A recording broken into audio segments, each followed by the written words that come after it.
Okay, folks, we need to talk about Aidy Bryant because this story is stranger than fiction. Now, before performing on Saturday Night Live, Aidy Bryant was actually an accountant for Saturday Night Live. She had started working there in 2010 after moving to New York to be closer to her actual idol, Jared Leto.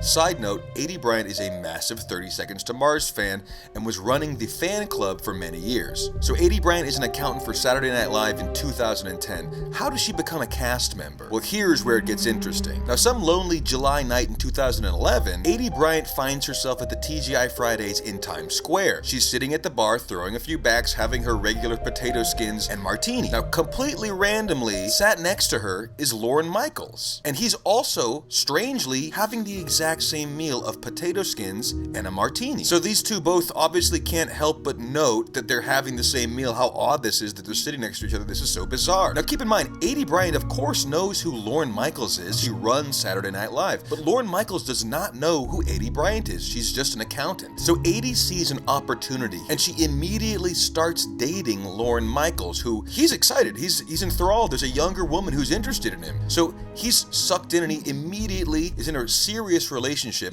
with Aidy Bryant. Now again, Lorne does not know that Aidy works for SNL. That's very important here. So about 2 months into their relationship, Aidy invites Lorne out to a meal, and she slides an envelope over to him that has photos of them in bed. And then she slides another envelope over that shows she is employed by SNL, and she reveals to Lorne that he has been dating an employee who's much lower level, and that this power dynamic in this day and age is unacceptable. Now, the only reason we know anything about this is because there was a medical report where Lorne Michaels had a small stroke on that night. And this is what caused that stroke. He realized he had been duped by Aidy Bryant, and now his entire show and his entire legacy was in danger. So Aidy reveals this information to Lorne Michaels that she basically has him by the balls, because if she lets this information out, he's doomed. So by 2012, Aidy Bryant is a cast member on SNL, though she's never performed a day in her life. She has no background whatsoever in acting or comedy or anything like this, but she does have the power, and she does have the guts to use that power. So Lorne is basically stuck in this scenario where he can't break up with Aidy because that would seem like he's abusing his power, and so she's just the boss, basically. And over the next 7 years, she completely takes control of SNL. And one of the strangest things to happen when Aidy was running SNL was she kept trying to book 30 Seconds to Mars to play on the show. Now, like I said, Aidy Bryant was an obsessive fan who actually moved to New York to be closer to Jared Leto. And she was so obsessed that even the 30 Seconds to Mars team knew about her, and she was blacklisted. So Aidy would force Lorne to reach out to 30 Seconds to Mars over and over again, season after season, begging them to play, but they had no interest. They were terrified of Aidy Bryant. And this is when things kind of got dark over there at SNL, because people said Aidy Bryant started bringing a gun to work. And she reportedly asked every single day to the security, "Has 30 Seconds to Mars entered the building yet?" And at first people thought this was some kind of joke, but eventually they were quite disturbed by this. And you'll notice this is the time period where cast members just started randomly leaving mid-season. There was no happy goodbyes to anyone. People were just dropping like flies. And everyone wondered why. Everyone thought maybe Lorne's ditching these people, but that's not the case. It's because Aidy ruled with an iron fist. And Aidy started creating obstacles to intentionally force cast members to step down. One of her mandates was no one can use the bathroom at all during any filming of SNL. The bathrooms were all sealed. No one was allowed to urinate or defecate at all during filming. If you had to go to the bathroom, you had to go out of the building, out of 30 Rock. You have to go to a bodega, ask to borrow the key, and use the bathroom there. That was a rule that she had set up and was able to enforce somehow. Now, the most extreme rule that had the most cast members dropping off was when she tried to enforce that every cast member by 2022 must be gay. And of course, that sounds like a silly joke or something that someone would say to make fun of liberal people or something. But this is true. She did this, and it wasn't because she wants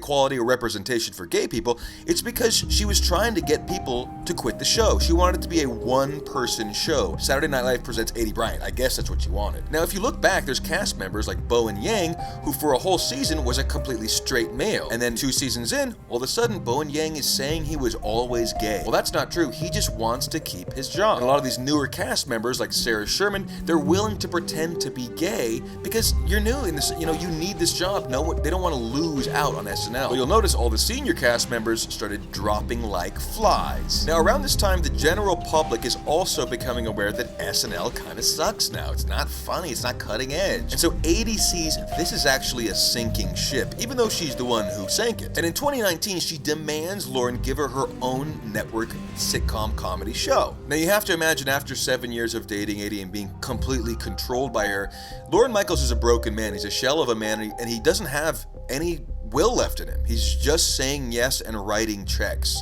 If anything, he just wants out, you know? He just wants to be left alone. So he hands Aidy this show, and it doesn't go so well. You see, Aidy can push around Lorne, she can push around the NBC executives, but she can't push around the general public. And the general public didn't like the show. So the thing is, it wasn't renewed. And she wasn't able to bully her way into keeping the show on the air. Now, this is a really sad fact, but apparently, as soon as her show was canceled, allegedly, the night she got that news is the night she dumped Lorne Michaels. Now, I guess it's not sad. In some ways, he was freed from her grasp. She had sucked all the power out of him. Everything left in him to be used was gone, and then she just threw Lorne Michaels away. Now, Lorne is not dumb enough to say Aidy Bryant's name on record in any negative sense. He knows she's a very powerful person now. But he did give one ABC interview where he alleged that an unnamed ex-girlfriend used to force him to eat her poop. And I know that sounds insane, but it's some kind of psychotic control mechanism or some humiliation ritual of some type. You know, I think once she got Lorne Michaels to eat her poop,